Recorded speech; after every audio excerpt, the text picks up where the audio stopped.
Hello guys, so today we are here to discuss problem number 62 from LeetCode, unique path.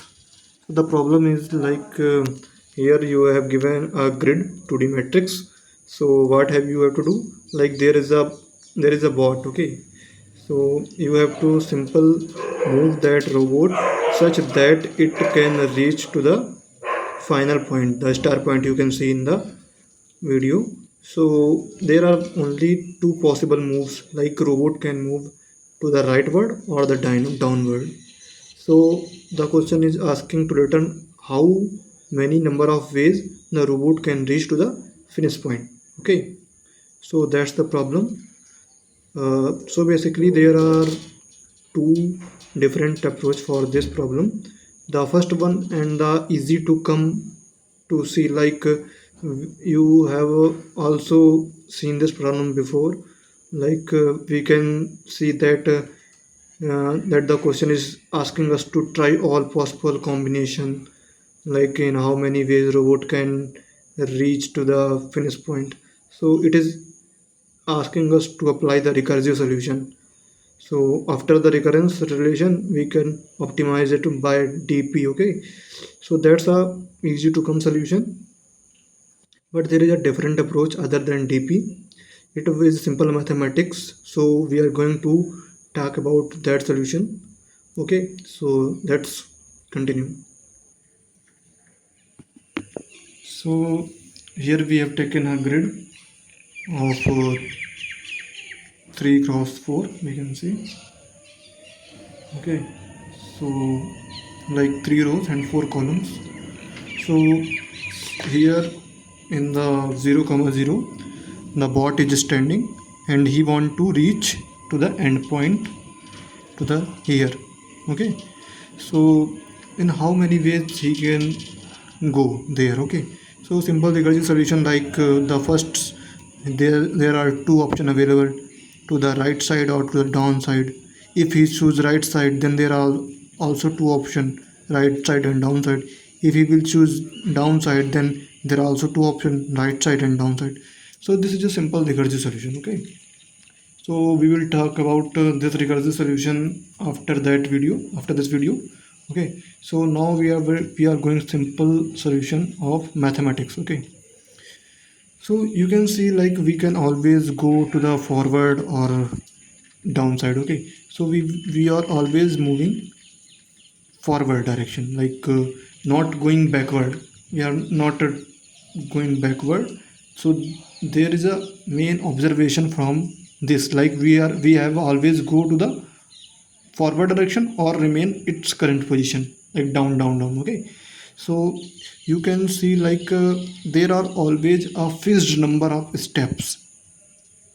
No, what I'm saying, there are always fixed number of steps in which the robot can reach to the last point. Okay, so let me explain you by explaining, suppose the path I am taking, like first I am going to right. Okay, so I will write right, then again going to right, I will again write right, then again going to right.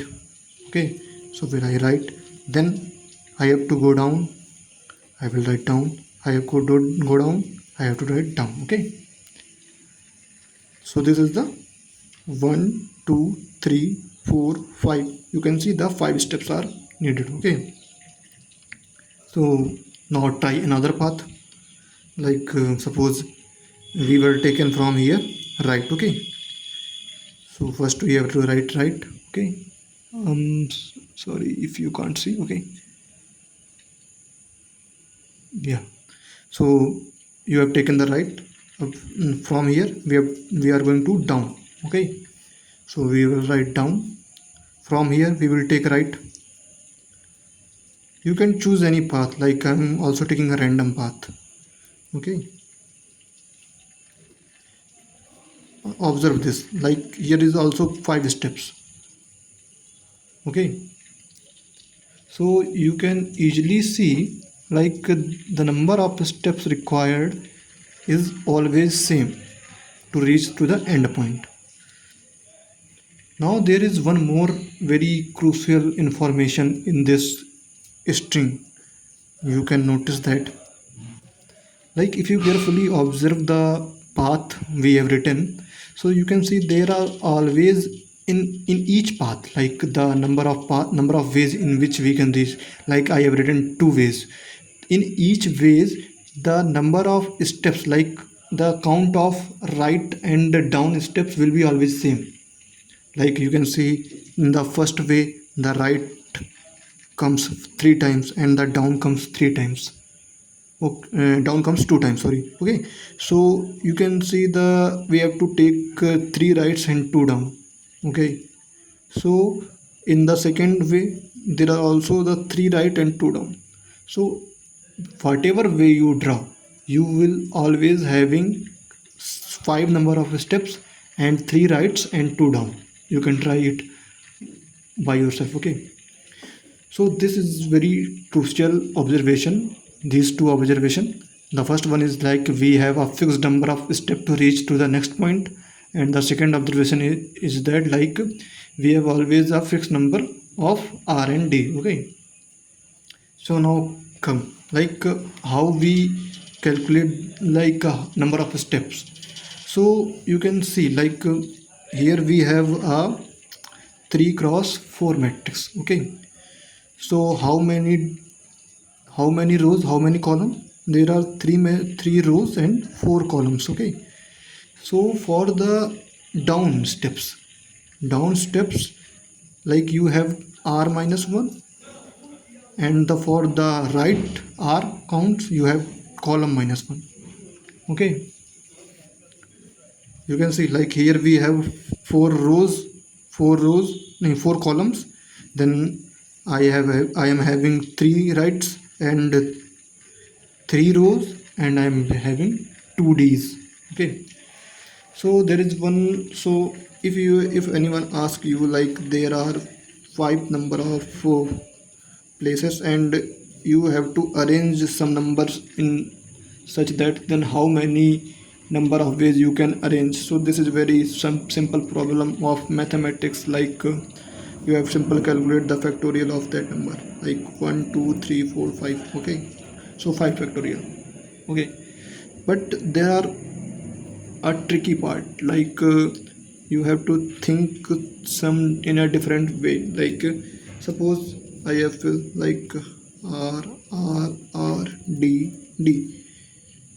You can see there are repetition, like r repeating three times and d repeating two times. Okay, so whatever, like we have to remove those ways which will be added multiple times. Like if you place this r to this r or there, then the root will be same. Okay, because right is right.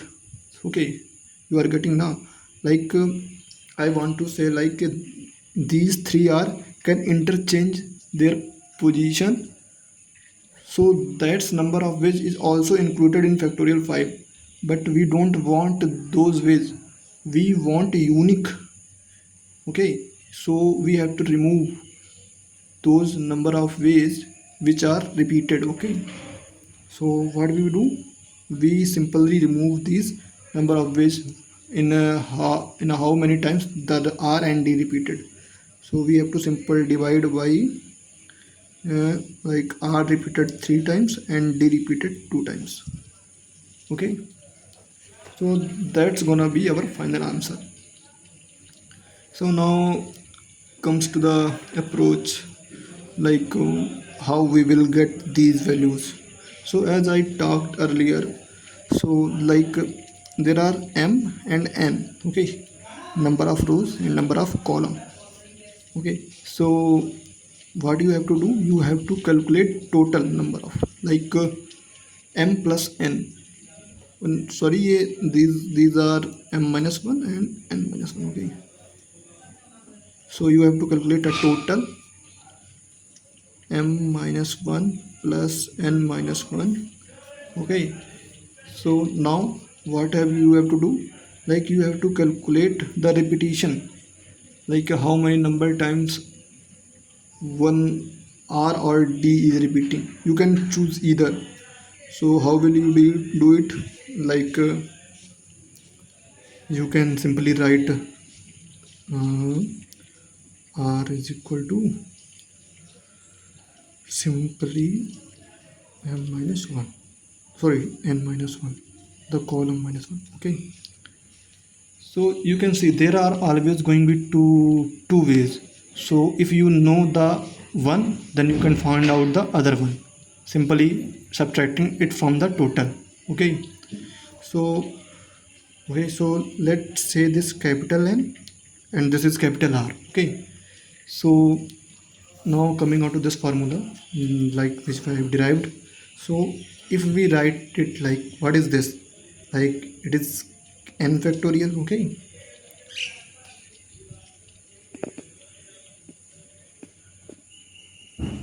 It is n factorial, and let me write here. Okay, you can't see, I think, like n factorial divide by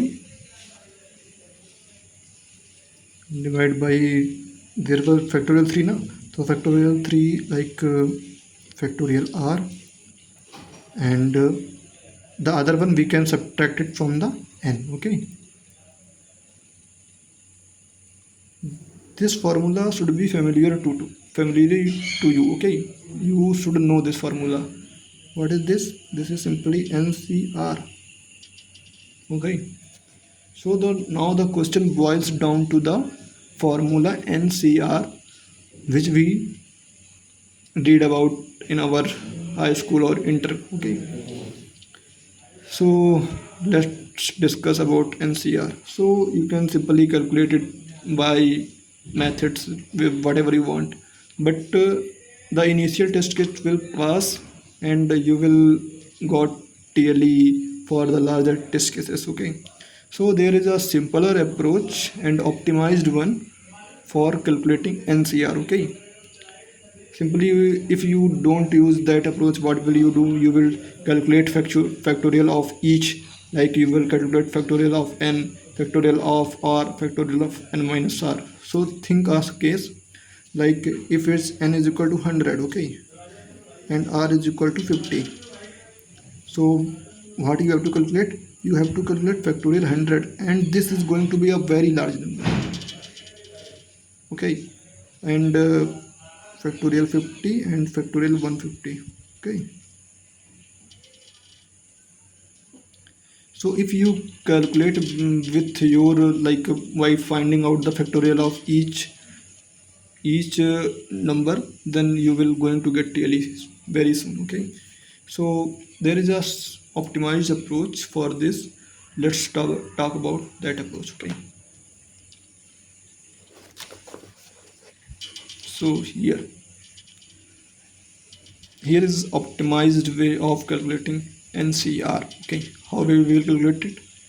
You can see a function here. Okay, first see the function and try to understand by yourself. Okay, so I think you have already got the gist about the problem. So like dry run about the 5c2. Okay, so like we have taken a variable sum, and for iteration like this I will run up to r. Okay, so 5c2, so it will run up to the r, I is equal to 2. So for each I we are calculating n minus r plus I. Okay, so n minus r plus I.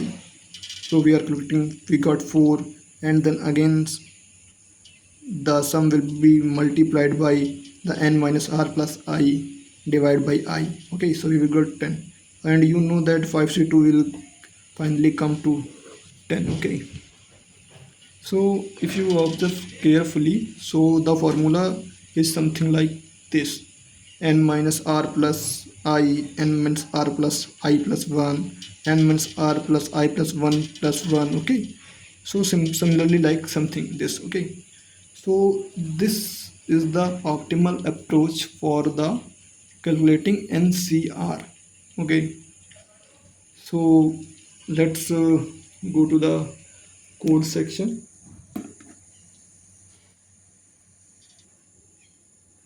Here you can see like I have written simple NCR function which I showed you before. I shown you, ठीक है? Okay, so coming to the unique path.